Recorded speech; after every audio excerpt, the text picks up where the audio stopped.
the network.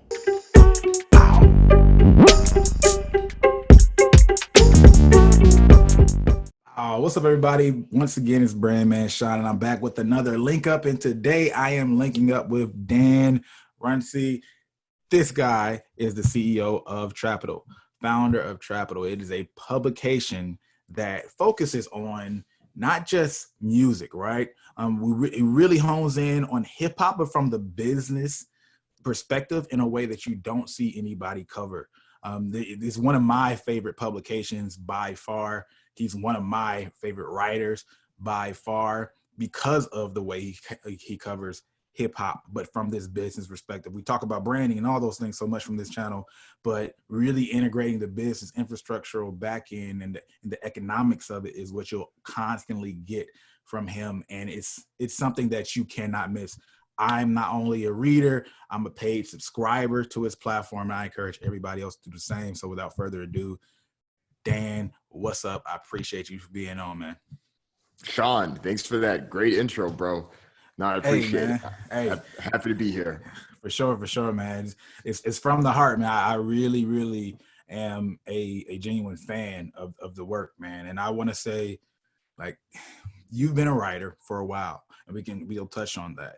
But I want to go straight to Trapital so people can understand just the value of it. And obviously, you know a little bit about my audience.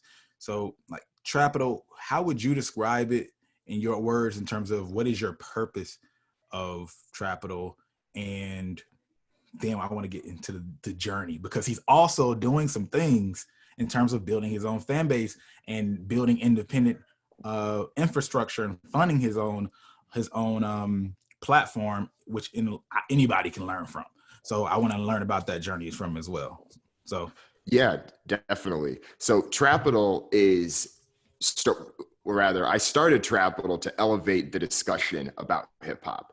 And this was important to me for a number of reasons. I knew that there was an opportunity to highlight the business stories in the lessons that hip hop artists have done, honestly, since hip hop started. But it just took years for us to be able to truly highlight and understand the value of that.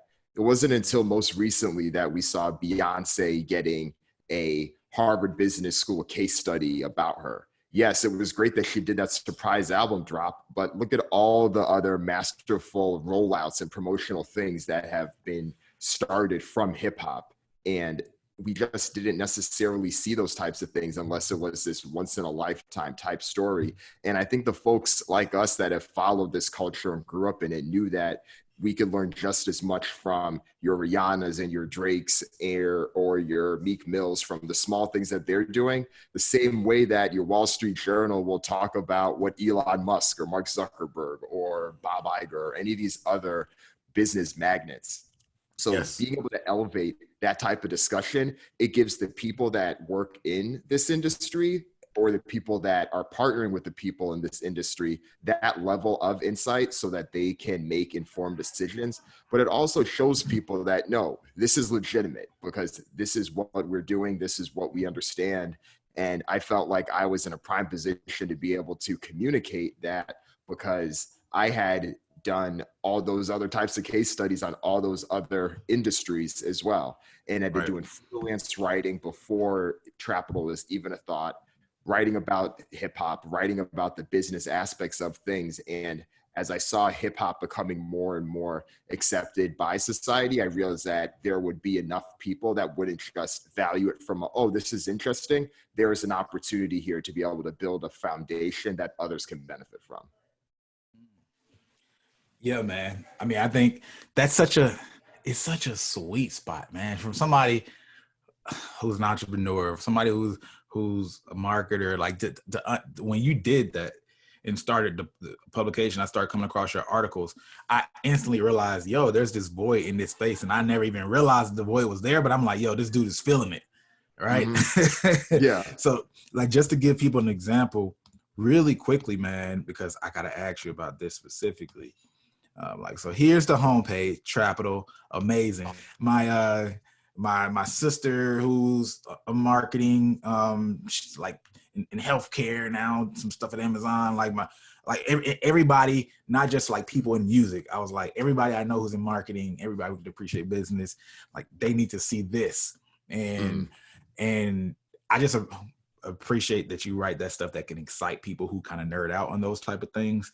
But what made you write that article? Like, what kind of research and process even goes into that particular type of content? And we're talking specifically about that Beyonce article. Let's start with that one. Yep. Yeah.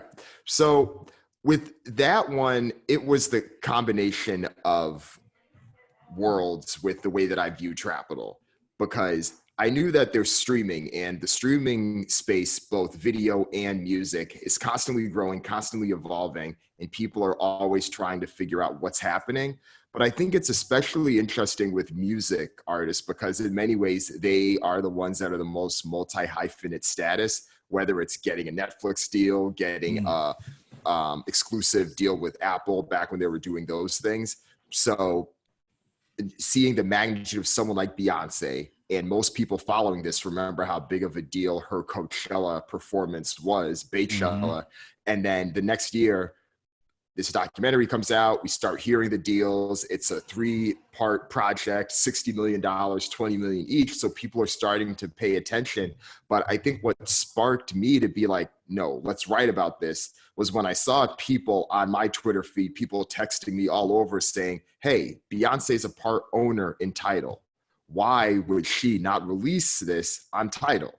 It is her platform. She is an owner of this. And that's kind of why you have this paywall, right? You have Lemonade blocked for the people that pay you $10 a month. Why not do the same here?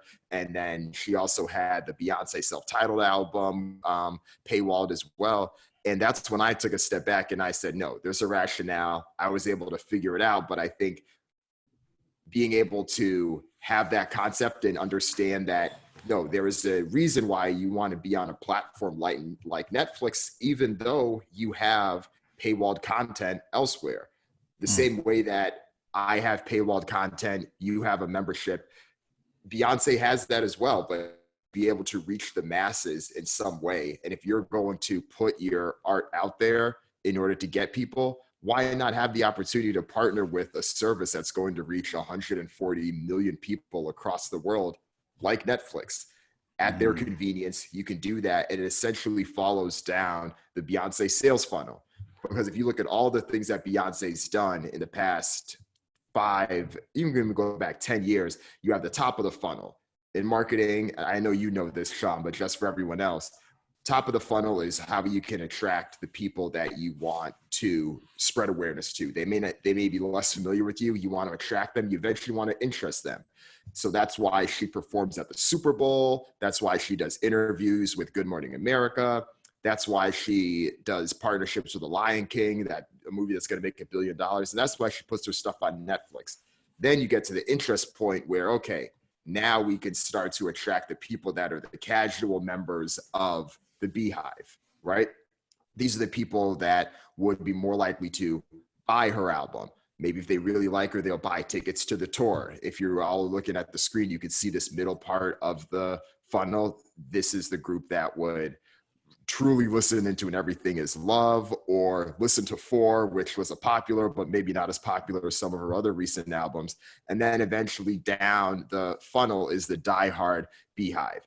These are the people that pay $10 a month proudly. At least at the time I wrote this article, Lemonade was still exclusive to Tidal, more than likely willing to do the next thing. And that's ultimately how most artists should look at this. And this is an example of how Beyonce had done that as well. And this was one of the examples I'd wanted to create in Trapital. And I think using, the biggest entertainer of the past decade to be able to do it with was a great opportunity to show that through the lens of Netflix with Beyonce. And the article got a lot of traction. I think that's one of the reasons why. Yeah, definitely, man. It was brilliant, man. It was perfect. And I wish the platform is leaving me now. What's the name of the platform where people can pay for communities? Or like if I'm an artist and you're a creator and people pay? Patreon. There we go. Yeah. essentially, like, to sum it up for people who might not see the full relation, right? It's an elevated level, and that might be why people missed it.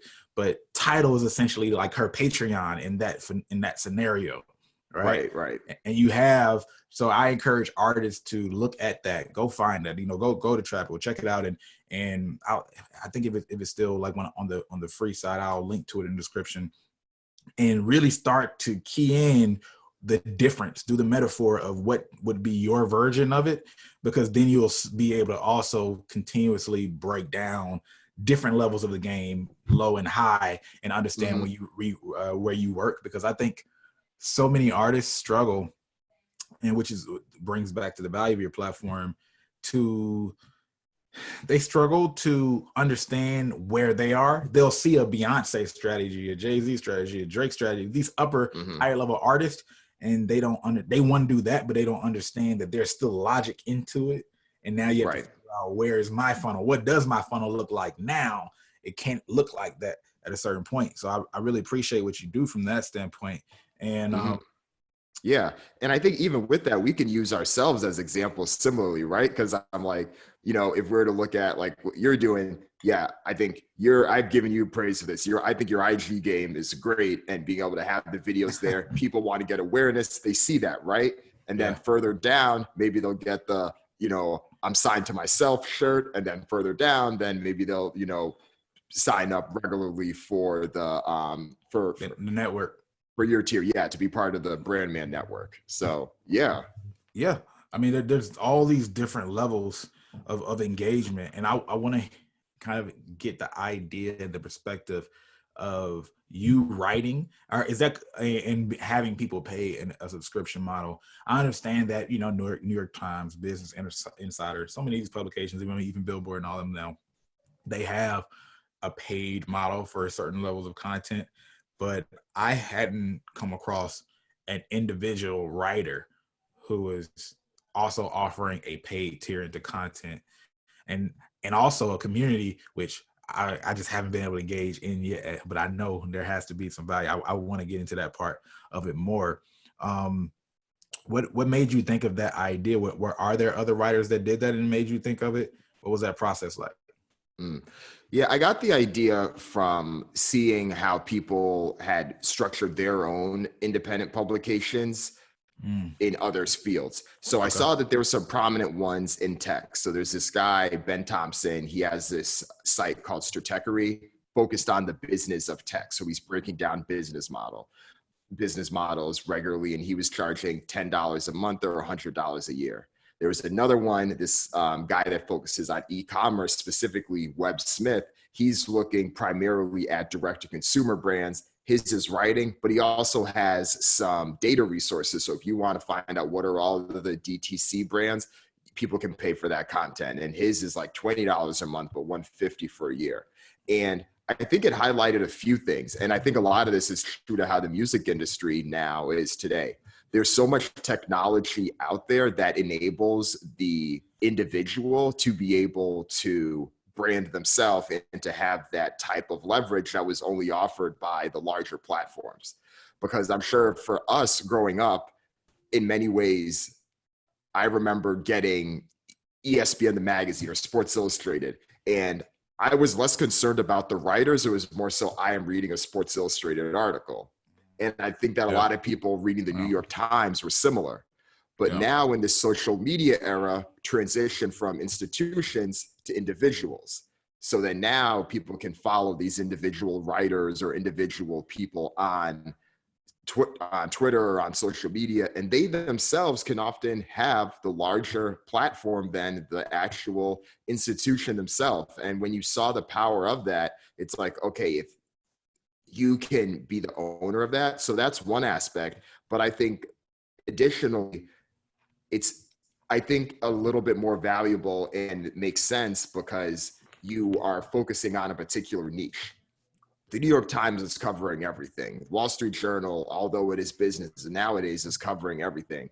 But each of these independent publications that I mentioned, they are pretty tailored, and there may not be enough business there to be able to staff a team of 50 or 60 the same way that other places are. But if you're trying to keep a small shop with 5 or less full-time employees or just being like a small, nimble team focusing on a niche, you're able to do that. And additionally, the reason that I decided to go the subscription route instead of the advertising route is because although I do think that the internet has benefited greatly from having a strong advertising model, that's why BuzzFeed or Huffington Post or any of these sites are able to do what they need to do.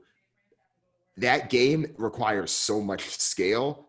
And if you are talking primarily to a business audience and you are communicating to a smaller group of people that are passionate, you're able to monetize that in a way that most people that you can't necessarily do through ads.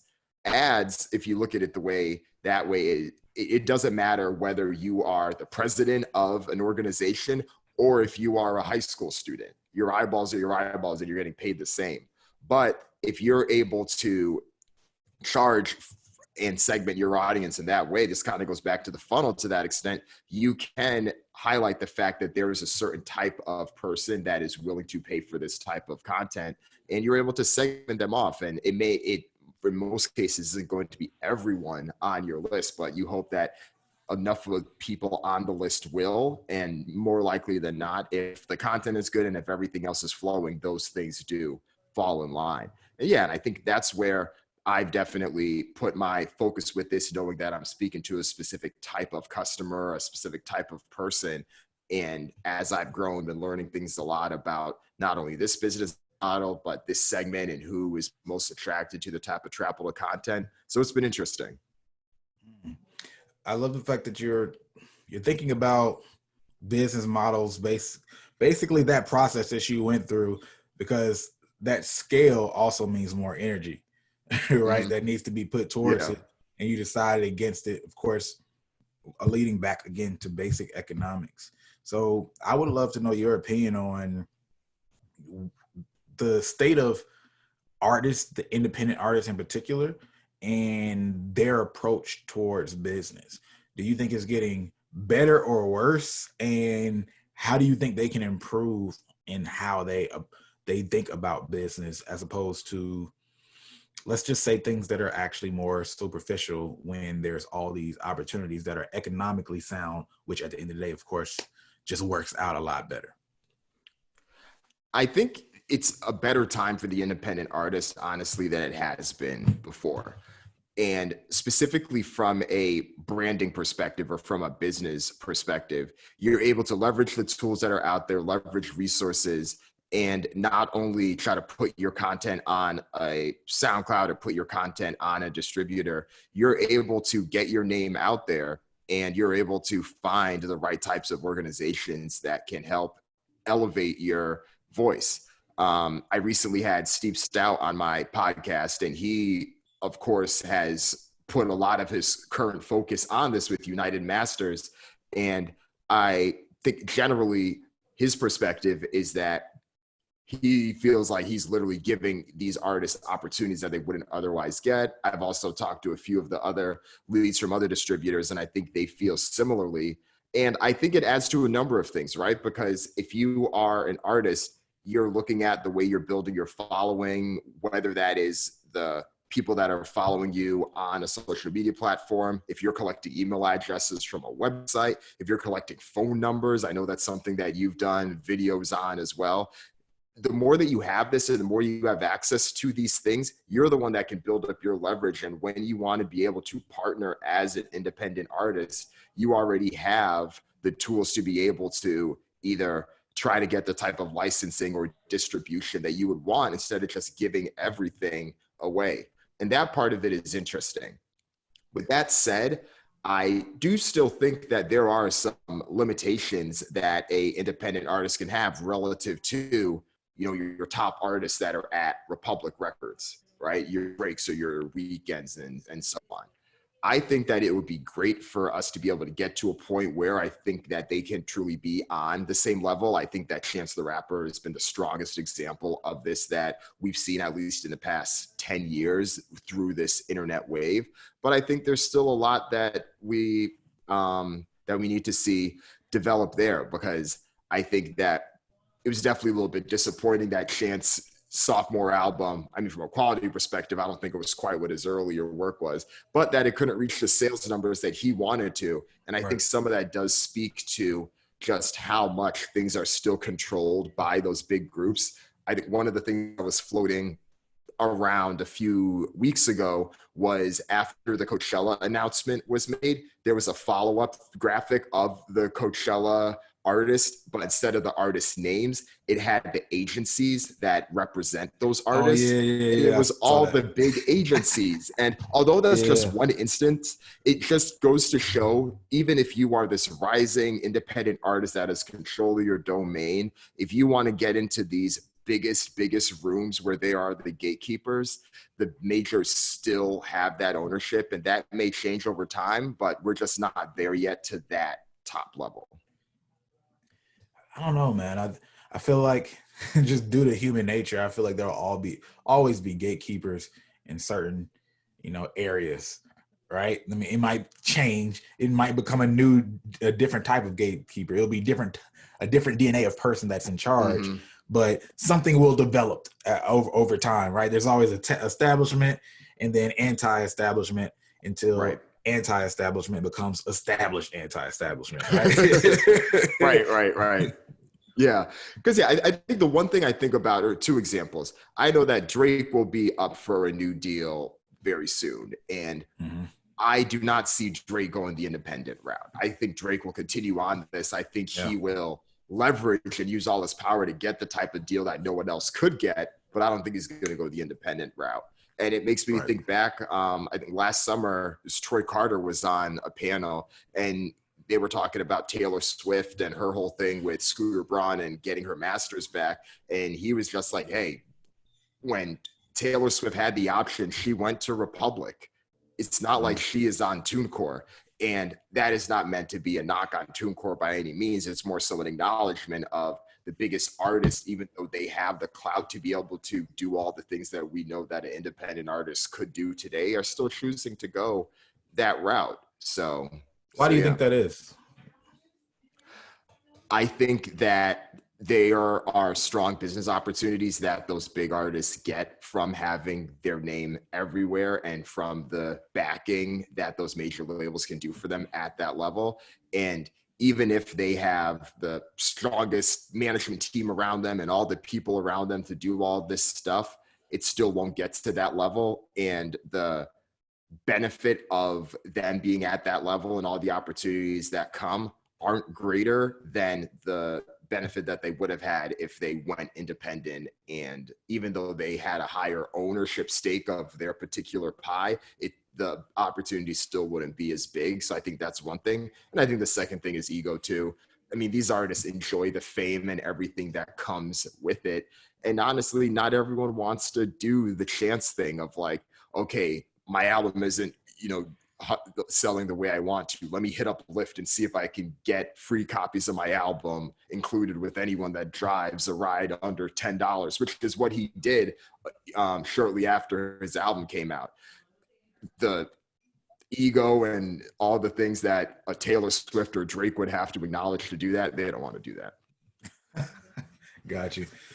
I definitely could understand. I mean, when you're at a certain level of leverage, you can make it make sense, right? So, I mean, this is an extreme example, but it made me think there was some video a couple of weeks ago with Young Jock driving Uber, and then people were trying to clown him, but Young Jock was kind of being like, hey, no, you got to be able to, mop the floors if you're going to be able to do this, right? And that is a statement that everyone agrees, but like when you actually see it in action, people are kind of like, oh yeah, no, I'm not trying to do all that. Yeah, exactly. In practice, it's completely different. Well, exactly. Why you brought up Drake, your perspective on the shift of labels to essentially push the agenda of one artist versus having multiple artists, right? I think that's a completely interesting idea that I personally hadn't seen until you had brought it up. And you use obviously Drake and OVO as an example, right? Can you go a little bit deeper into like that concept and why you think it'll actually become a norm?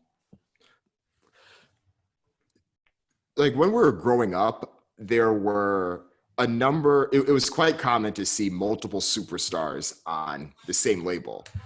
Like the fact that Dr. Dre, Snoop Dogg, and Tupac, it was like platinum, platinum, platinum, boom. Yeah. This is Death Row. We're on the cover of Vibe. We kind of took that for granted, and Bad Boy had its version of that as well. And Cash Money tried to do their thing, etc. I think that was so common just because of how strong those essentially institutions were, even though they were younger companies. But over time, as everything from studio time to how artists promote themselves, and less was being solely relied upon to have everyone together. People didn't need to be in the studio to create music together. People didn't necessarily need to all be on the same page. You could have your person that was using the internet, using technology to make things happen. And when those types of barriers are gone, it makes it easier and easier for the individual to rise. So in a lot of ways, it just speaks to the empowerment of the individual.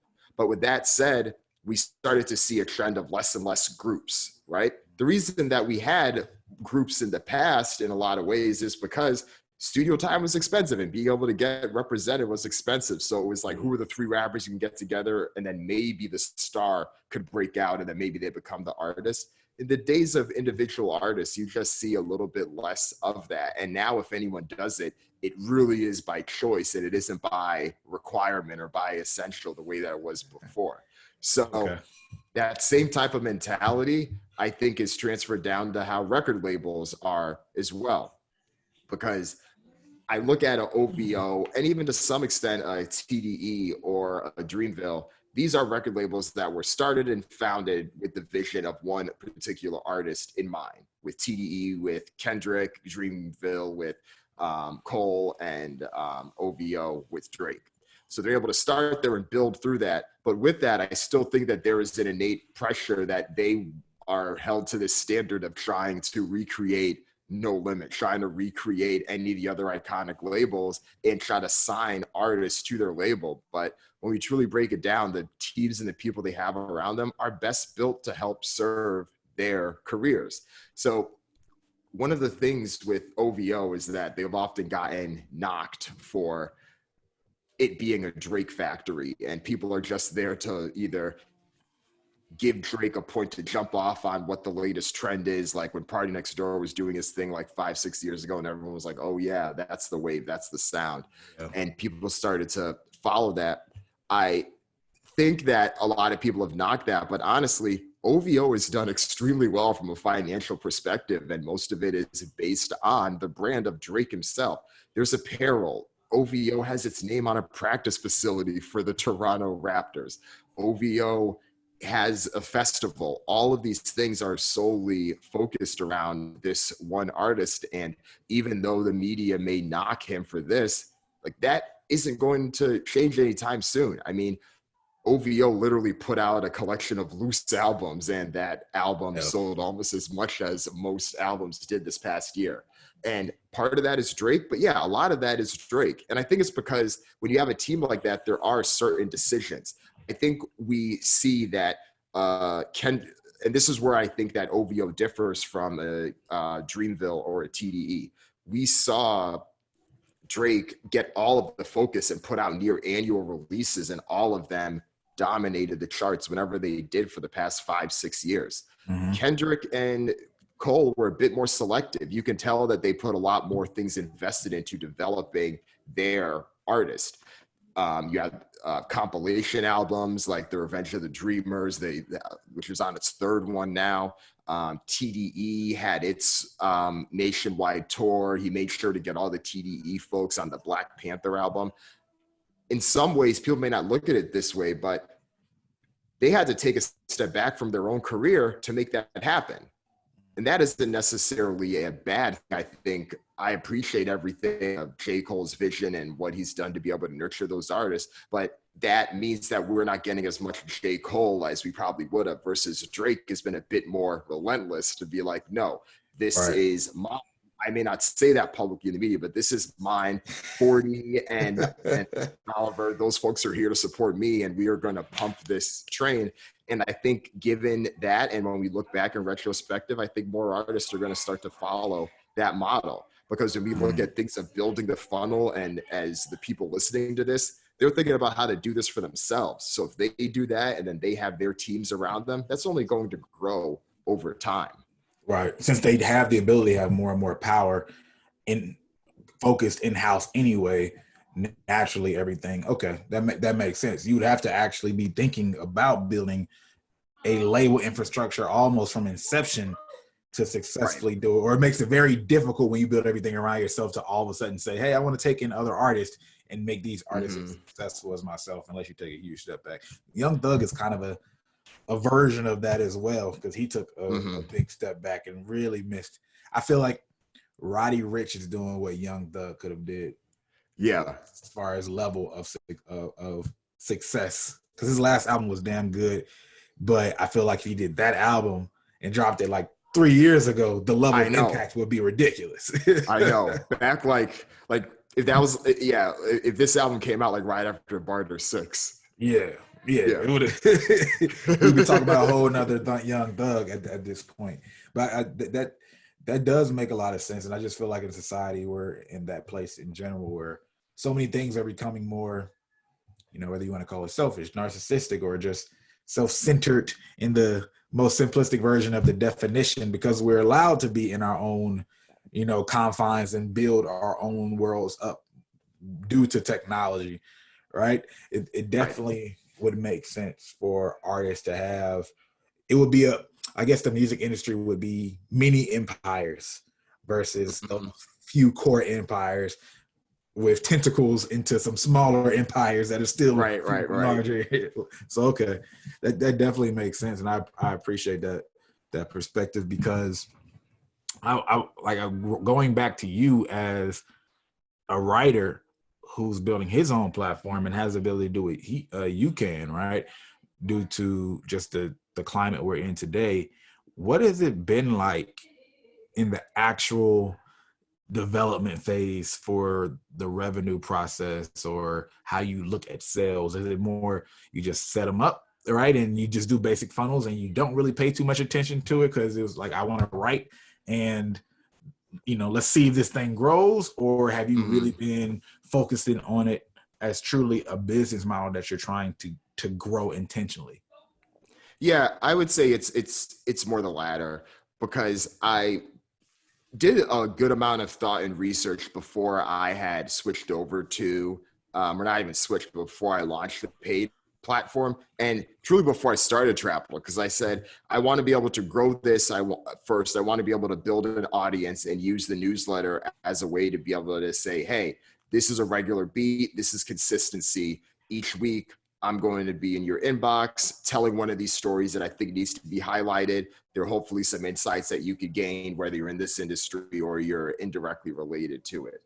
And knowing that I was going to put that out there, those pieces themselves, I knew would be able to help service my marketing. That is the reach. So those are the people that are going to be a little bit more interested. But I knew that the more I did that, once people felt like they had trust in the voice, they're going to want to know my opinion on some of the more timely things that are happening, because so much of the content that I try to write on Trapital ends up being more evergreen, at least from at least with the free pieces that come out. But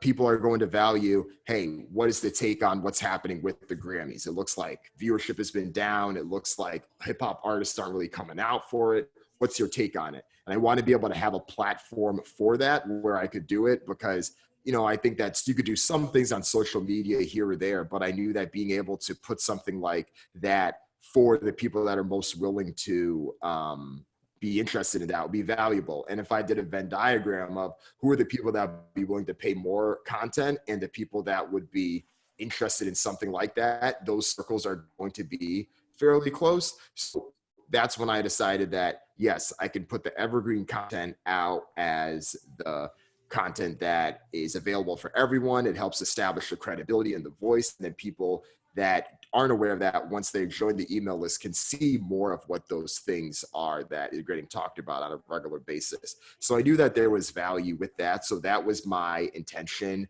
with being able to structure my funnel that way and being able to structure what content is paid for versus what content is free. And then additionally, there's other things that I'm actively working on as well. One of the things that I am creating, I'm going to be launching soon, is a series of data resources and libraries, because I realized that I was able to integrate feedback loops for both members and people that are on the emails to say, hey, what do you think about this? What do you like about Trapital? What's one big thing you think that is missing? What can make this even better? And that's where I was able to get a lot of the ideas and get a better understanding for who people are, because that's what I think makes the cycle a bit iterative, which does make it interesting, is that I had my idea, I had my concept, but then by being able to get the feedback from people that could then hone in on what are the additional products that I can create. And honestly, I think one of the interesting things about being a content creator is that it's not always the things that take you the most amount of time to be able to put out there. Sometimes the things that you're creating, can you still hear me? All right, yeah, you're back now. You said it's Okay, not cool. always what?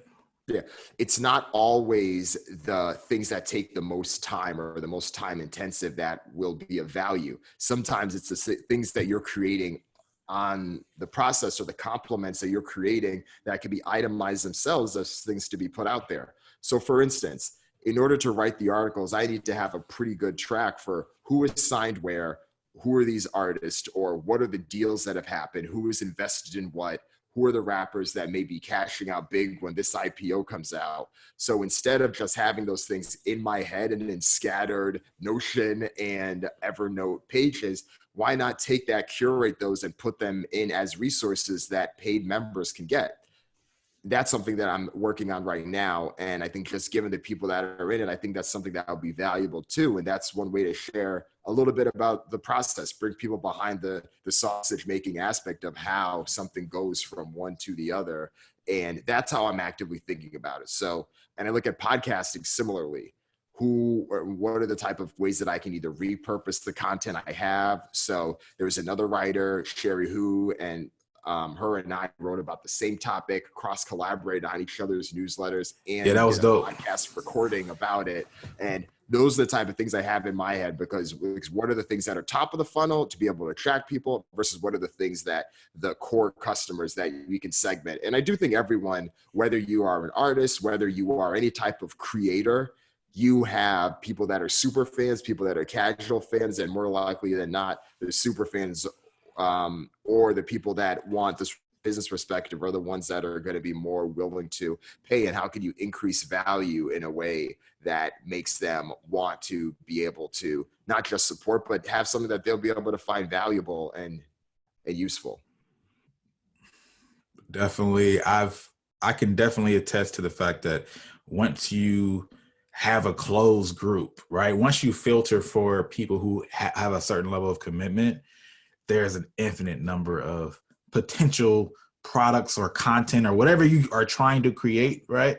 There's definitely an infinite amount of ideas that come from that. It takes so much pressure off of you, actually, right? You have to, you pay attention. It's like, wait, hold on, why do I keep stressing myself? What do I need to do next when they're pretty much telling me to do next? So right.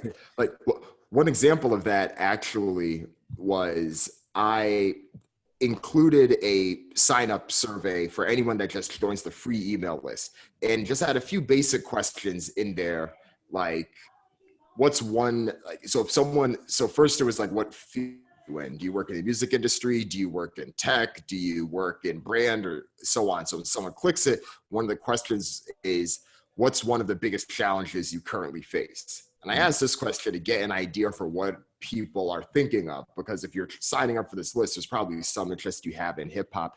And I heard a lot of things about what are the latest trends in distribution and streaming. It can be hard to catch up. What are the latest partnerships that artists are doing? So what I did from that, I got that information, and then I said, okay, I have 3 articles that cover those topics.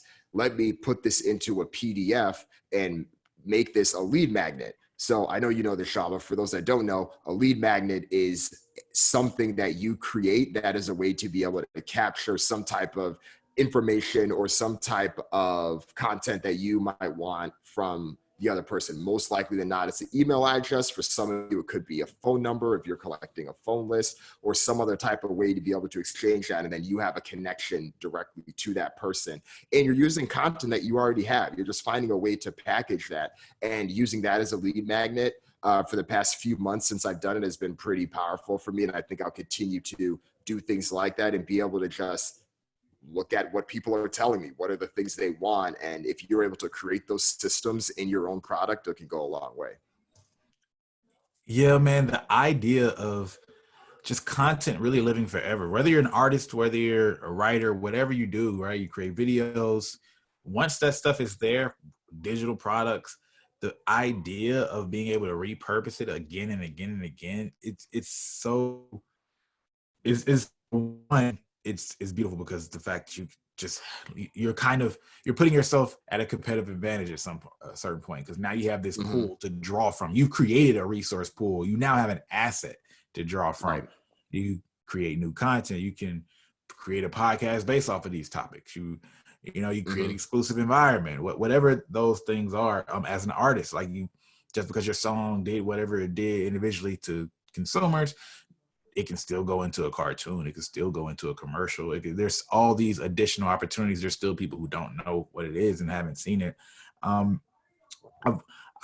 wonder, from the way you have, I guess I could say, the way you've personally have built throughout your process, right?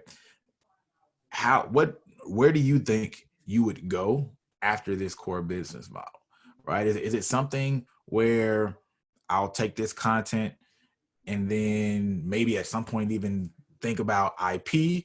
What would that look like? Like in terms of licensing that out to somebody, or your voice, you are building a voice, as you said, like people want to know what you think now, right? It's your perspective, which is just, I try to tell artists that as well. Like the most important thing you can do individually is have a perspective that people value, because I'm going to be like, yo, shit, what did Dan say?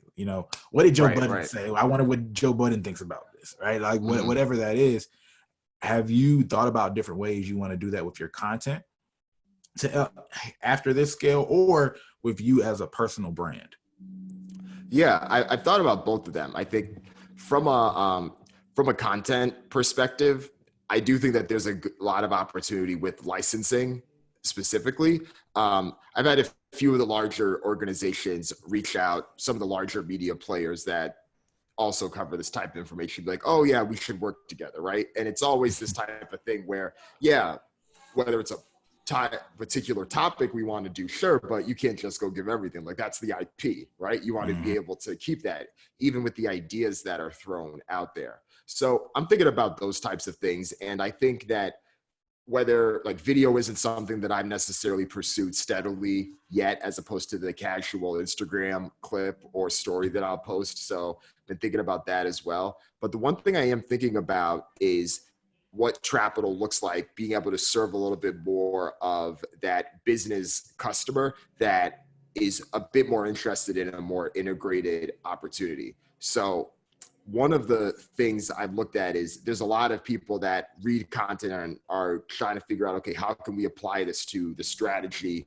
that we're trying to do at an American Express or some other type of major organization that looks at entertainment, looks at partnerships, and is trying to capture the wave of hip hop and how that can be integrated into what they're doing. Almost similar to how you may see a Stephen Curry and a Chris Paul in a State Farm commercial, or an ASAP Ferg and Tiffany's. Like, what are the partnerships that make sense? So I've been thinking about what would a offering look like where I'm able to help serve those people. So consulting is obviously one of them. I've been reached out to about several types of consulting opportunities, but I think doing one-to-one consulting, even if it has a high price tag, could be lucrative, but how can you create that into a one-to-many type thing? So I know courses are quite popular. Could something like that work?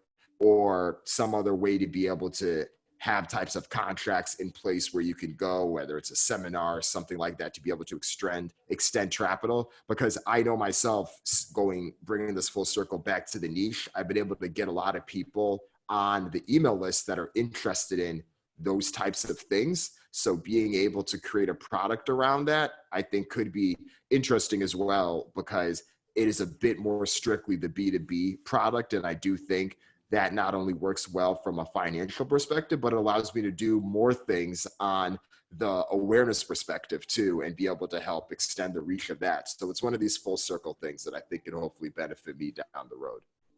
Oh, yeah, you're definitely positioning yourself strong in that place. I was actually going to mention consulting. So it's obviously you're already on that.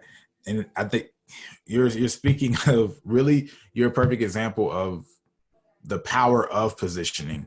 And for artists who kind of missed, or anybody who's watching this, they kind of missed the idea of how you said, hey, B2B is great from a financial standpoint, less audience, right? Don't need to be as visible, but you're known by the right people, and the right people that have larger pockets, or they justify it because they have a business behind it, right? That you're getting in contact with you will make a certain amount of money. So it can be justified. There's a lot of value in understanding whatever you are as a brand, whoever you are as a brand, even as an artist. And sometimes looking at the how you're positioning yourself, not just, oh, cool artist and blah, blah, blah, and I'm trying to get as many fans, like how you position yourself and what those opportunities look like being that type of artist, or, from a business perspective. Have you seen an artist that's not huge, right? Not Drake, right? Not any of those that you feel like that you feel like has done a really good job at positioning themselves for opportunities from a lucrative financial standpoint, not necessarily from a I'm the biggest star in the world standpoint? Yeah, I definitely do think that there are plenty of them out there. I think in one ways, and definitely what you're probably alluding to, Sean, is that most of Trapital focuses on the big artist. And that definitely is a bit more, not only a strategic move, but understanding that most of the artists that get to that point are the ones that can make more strategic decisions, especially the ones that I may be using that are comparing them directly to businesses. With that said, that doesn't mean that there aren't plenty of others that are doing their thing. I think, though, that there's like a few levels to this, right? Let's say you're a rising artist and you're getting to that point where it's like, okay, you have 50,000 Instagram followers, maybe some people in your city know who you are, you're really doing your thing, and you're starting to catch wave on TikTok. So I think the business model at that point starts to look a little bit similar to what you might see from an influencer, at least the way things are set up today. So what are the type of brand partnerships that you can get? I think, though, that there's more opportunity for that if people just look beyond that. I forget the name of the platform, but there's some type of platform there that is, it's specifically like an agency for indie artists. I forget the name of it, but yeah, I'm drawing a blank, but I think something like that is really strong. And when I think of the people that do strong stuff, I look at like the YBN crew. I think they've all like stuck out to me. Of course, Corday is the one that is Grammy nominated and performs on SNL, but YBN Namir and some of the stuff that he did specifically with gaming and being able to build his audience there. And I believe he had a few endorsement deals specifically with some of the video game type organizations. He was able to do that there. And I think he is not someone that's a superstar, but's been able to get to that level. I also think about someone like Lil Yachty, also not a superstar, but he's been able to get his investment money through the esports FaZe Clan group. And those people being able to find the niches and knowing that, okay, I'm not going to get hit up by Nike or Adidas to go be the global distribution person there, but there's a good opportunity for me to find this rising industry with this rising product in this industry and be able to take that wave. I think gaming has just been the one that's been a little bit more popular from what you've seen in hip hop, but I think the others will continue to do that too. So yeah, those are two I would say, yeah, YBN Namir right now, and I think Lil Yachty. Got you. And I have to ask you about your idea that the touring model for hip hop artists is broken. Can you explain that, please? Yeah. So this was an article that I wrote a couple weeks ago, specifically about the touring business and especially for hip hop. And I believe that it's broken right now. And it's for a few reasons. Touring itself, even though it's how artists are making 80 to some percent, 90% of their money, the traditional touring model requires a lot more time, and the opportunity cost is higher than ever, just given the type of culture that we're in now. Music festivals are popping up each day, and artists are often getting more money per show, and it's costing them much less. So that is now an option that they have to do. And I think that a lot of artists specifically are getting a little reticent to try to sign the big nationwide touring deals. And I think promoters are as well, because a lot of the big name artists are starting to either need to cancel their tours or are not being able to follow through with them. And I think several people had seen that T-Pain video that he put up when he was like, yeah, anytime an artist cancels a tour, it's because of low ticket sales. Don't believe whatever they're trying to tell you. And yeah. I do think that it caught, a number of people a bit off guard. But in the past year, we saw Nicki Minaj, we saw Chance the Rapper. These are large names. And I think that it becomes especially tough when you are at that level that they are. And by that level that they are, not just like people that were superstars, but you're either the quote unquote once superstar that was at that level, and then you're not as popping as you were 5 years ago, but you're not necessarily trying to go down to an amphitheater, but you were an arena tour artist. And just from an economics and capacity perspective, there isn't somewhere that you can necessarily find that is going to hit that exact cost and demand. Like, this isn't airline tickets where you can like price things to like the decimal point and then do price discrimination and all that. Like, tickets just don't necessarily work the same way. So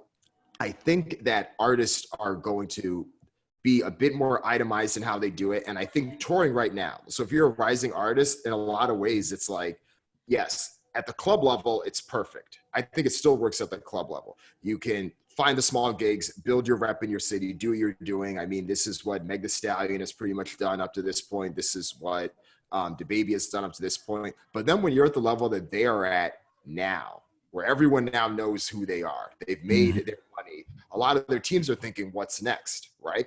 I still do think maybe there's a level or two for both of those artists to go, but eventually it's going to become this thing where, okay, there's an opportunity to do an arena tour, but it's going to take all your time in this, or we can try to get you this headline spot at Coachella. And if we get you this headline spot at Coachella, then all these other doors are going to open up for you, because you just saw what Cardi B did. She went over to Europe, made her money. And the only reason that she's touring in the US now is to go to the cities that don't get any type of music festival.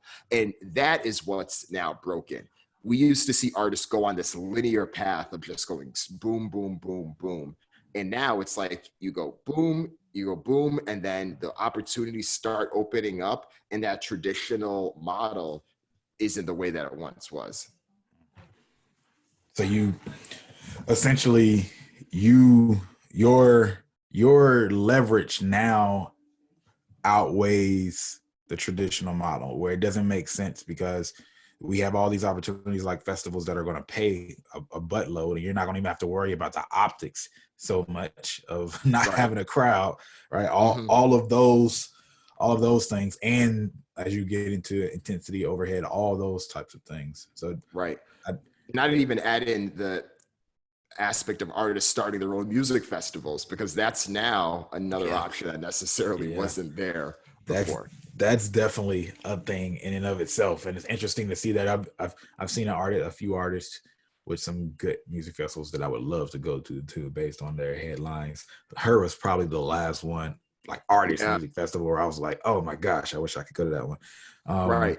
And I think a lot of people would be surprised that like her has a music festival, but it's like, yeah, she does, because that's what you can do if you don't need to be a superstar. But I mean, it's even hard not to call her, you know, whatever type of star it is. She's been like nominated for Album of the Year for the past 2 years in a row. But yeah, so it's like she can do that. But yeah, back to Taylor Swift.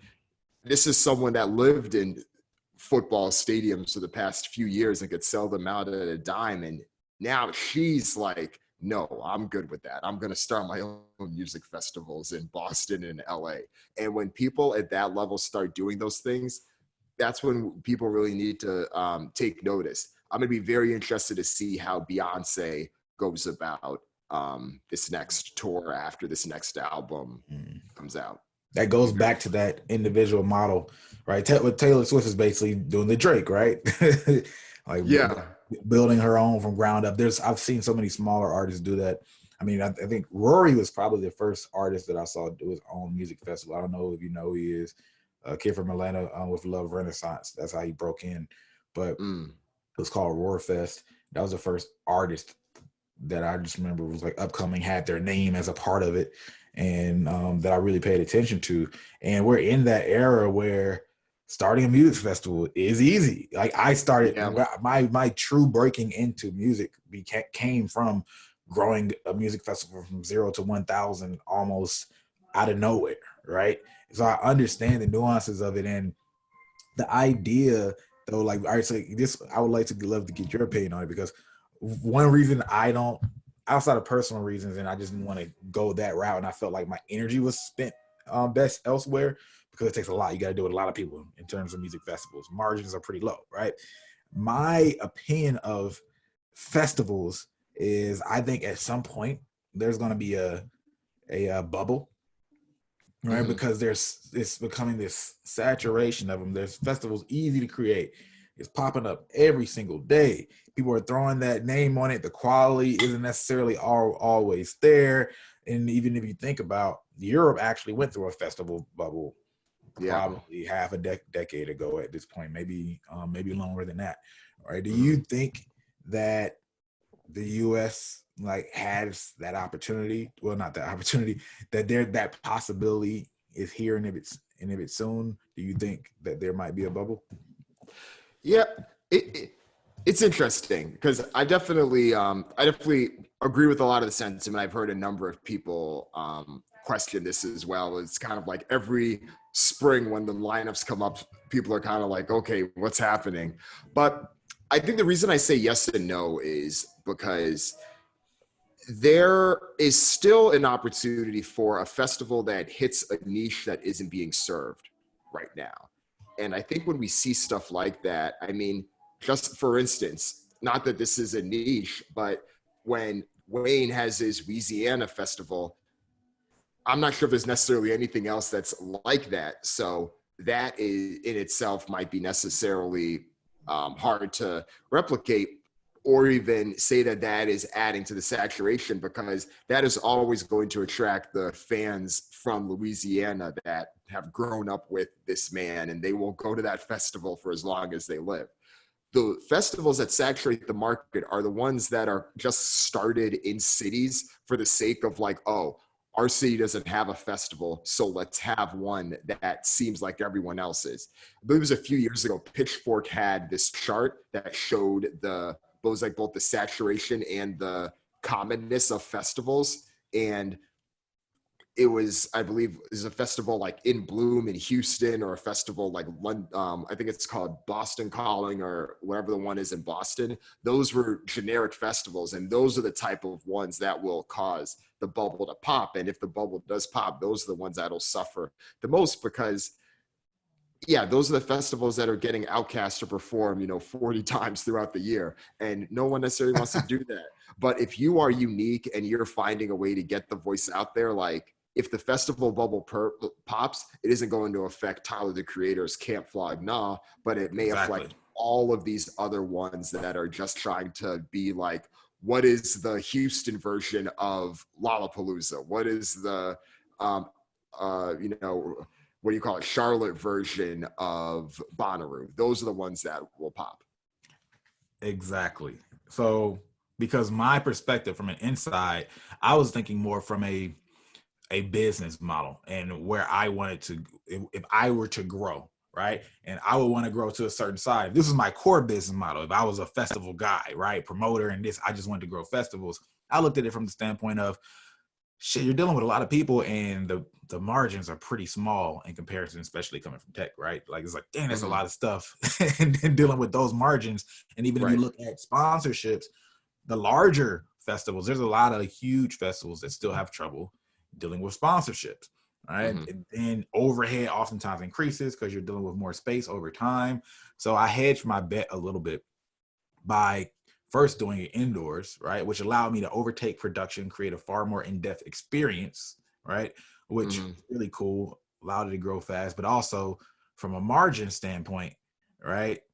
There's a scarcity that gets created at some point, right? The building can only get so big, brand grows, we can increase margin by just upping price, right? And creating brand around it. And we had to stay within a niche though, and as well, which is cool. I'm all for the niche part, but the other end of it though, because I do believe those niche brands can stay. The other end of it is actually similar to how I see artists, right? In the same way these festivals are generic and those could be in trouble. It's how so many of these artists are in trouble. People say there's a shortage of talent. Not necessarily so, right? It's not a shortage of talent. We have a higher exposure to the lack of talent, you know? Right? Yeah. So it's like the music middle class is increasing, and the festival middle class is increasing per se, right?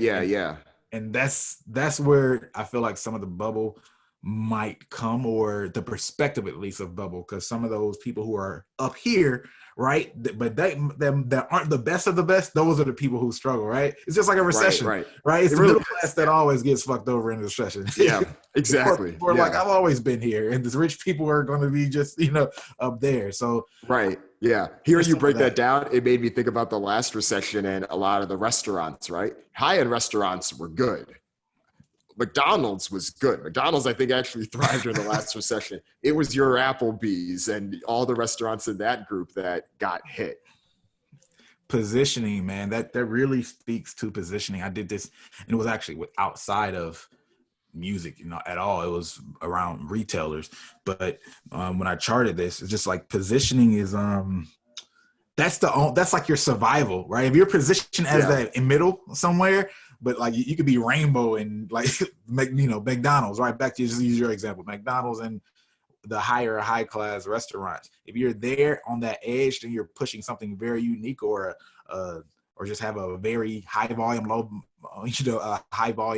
low margin business. Those are completely different positionings, but that in the middle hybrid, those seem to be the ones that suffer. Why do you think that is? I have my inferences, and I could do all that stuff another day. Why do you think that is? It's called the barbell effect. And I think we see this in media to a lot of extent as well. The people that are on either end and are focused on either end are the ones that end up succeeding. Whether it is high volume, low margin, high margin, low volume, those are the ones that end up succeeding. The ones that are stuck in the middle are the ones that often suffer. And I think, just to bring it full circle, looking at like what you and I are doing, you and I would say, are a bit more on that like high volume or high margin, low volume, not in that. Yes, I know you reach a lot of people, but more so low volume in that you are speaking to a specific type of customer when you are trying to attract someone to the Brand Man Network relative to someone that's trying to join Trapital. But on the other end, it's like your BuzzFeed and your Huffington Post that literally put out hundreds, sometimes thousands of articles a day, or thousands of pieces of content, and they are going to be fine.